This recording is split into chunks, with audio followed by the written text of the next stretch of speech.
Great job Chris, the slab is now finished for the fan install, and you also removed some waste files on startup.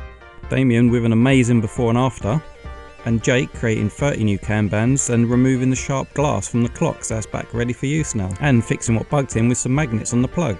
Kieran installed a new saw blade in the saw and added a standard what to cut and what not to cut, and improved the safety of Donnie's trolley, so added a bar at the bottom to stop him sliding. Nice work Charlie with before and after, leaving that better than you found it. And Phil again looking to details, removing some old labels on the packing desk, and Gareth setting up a new desk in his folding area.